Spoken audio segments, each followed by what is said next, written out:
Astros regift 17-run games like a fruitcake and a white elephant exchange. That Rangers roll call is giving Houston Texans Letterman jacket levels of irony. And Michael Brantley's coming back. No, for real this time. And in his honor, I went out and got his new jersey, and I got a Jordan to match. It's episode 38 of Stone Cold Stros, and it starts right now.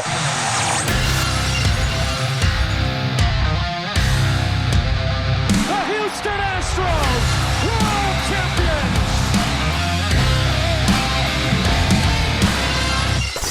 Welcome into Stone Cold Stros. I'm Brandon Strange, joined by Charlie Palillo and Josh Jordan. Follow them on X at Palillo and at Josh Jordan 975, respectively. If you're watching this, that means the full version of this podcast is available in audio form right now at places like Apple, Google, Spotify, or wherever you get your pods. If you use Stitcher, you won't find us there because Stitcher's going away as of the 29th. And then we also, speaking of dates, have a special announcement next week. We will be recording a special post-game reaction following the Rangers series on Wednesday nights. So no podcast Monday. We will be releasing it Wednesday night following the conclusion of the Rangers series with Charlie behind enemy lines in Arlington. Charlie, speaking of which, it's episode 38. Which Astros player who wore number 38 are you shouting out this week? Well, by the way, above and beyond in the open this go round, Brandon. That was strong. I'm fighting off recency bias, so we'll leave Ryland Bannon to the side.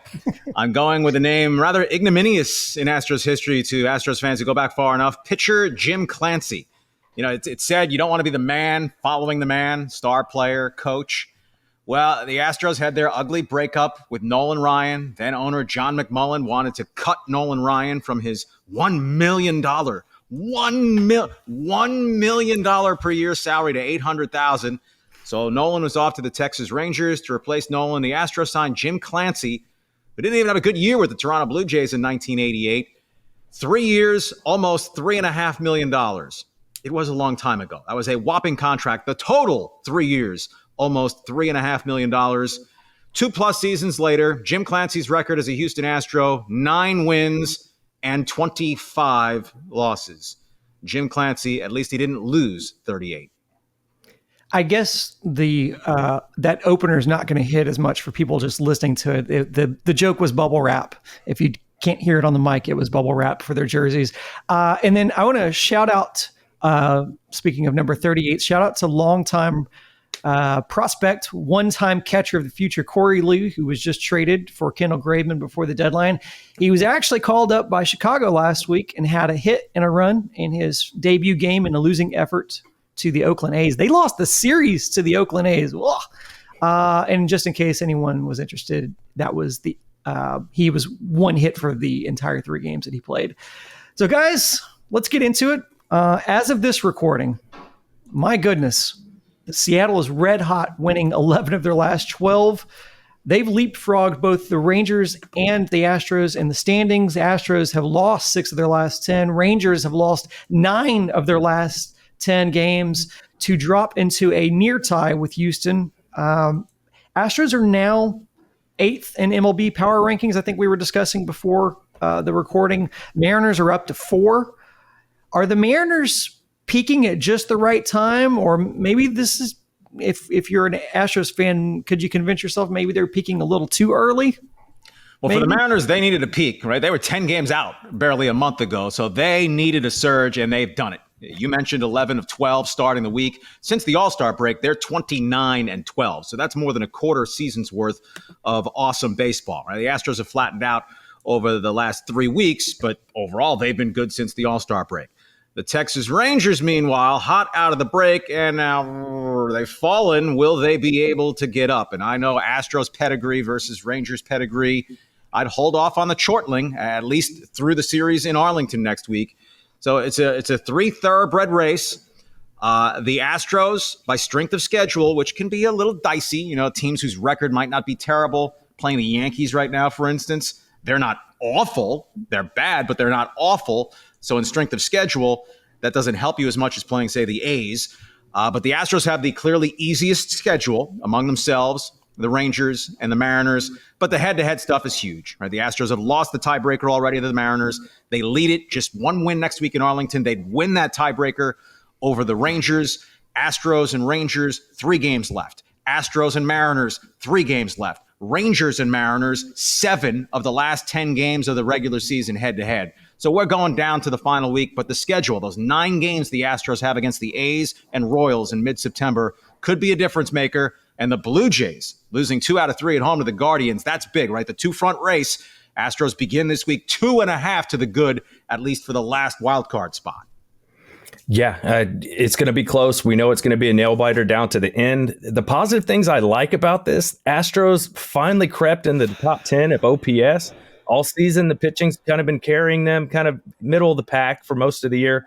Finally in there, crept into the top 10 OPS. They're number 9 in slugging as well, number 9 in homers. It's really interesting. Team ERA, they were at the very top. They have fallen. Of course, the 17-run game's going to hurt you a little bit, but now down to 9 in team ERA. So 9th in OPS, 9th in slugging, 9th in home runs, 9th in team ERA. If anything, the Astros are now consistent. They're a top 10 team on both sides of the ball.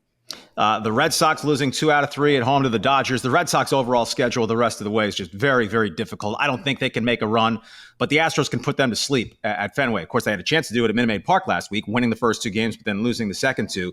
But if the Astros win 2 out of 3 in Boston, they win that tiebreaker. They also push the Red Sox 5.5 games behind them, pretty much eliminating Boston as a possible threat to the Astros playoff position.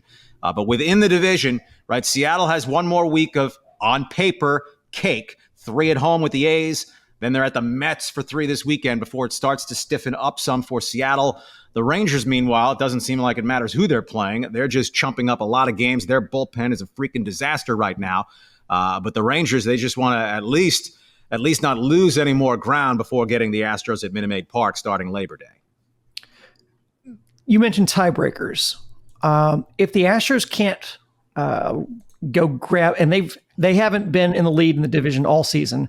If the Astros can't do it, and if they can't go grab the division lead, then tiebreakers become interesting because of how many they're down. They still have yet they can capture the tiebreaker with Arlington, but Charlie kind of set us up. What's a worst case scenario here if the Astros get into this wild card hunt when they've lost so many tiebreakers to a lot of these people that are in the wild card picture? Well, they've lost it to the Blue Jays. Right? Yep. Toronto won the season series. Yep. They've already lost it to Seattle, 8-2 Mariners head-to-head, can win over the Rangers. I mean, the worst-case scenario is Toronto, while facing the tougher schedule relative to the AL West teams, all those games within the AL East, Rays and Orioles and Red Sox. But if Toronto gets together and has a huge month, well, the worst-case scenario is the Mariners win the division, the Rangers hold off the Astros for second, and the Rays are going to get one wild card spot, and Toronto steals the third one and say a tiebreaker from the Astros. But I think right now it's a simple yes or no to the Astros make the playoffs. It still certainly favors them. It's just way, way more dicey, and they could miss out as opposed to any time over the last 6 full seasons. Well, that's it for part 1 of Stone Cold Stros. Listen to the full podcast. It's up right now at your favorite podcast provider. And to watch the rest of our conversation on YouTube, check out the Stone Cold Stros playlist. We'll be releasing all those videos shortly. And as always, go Stros.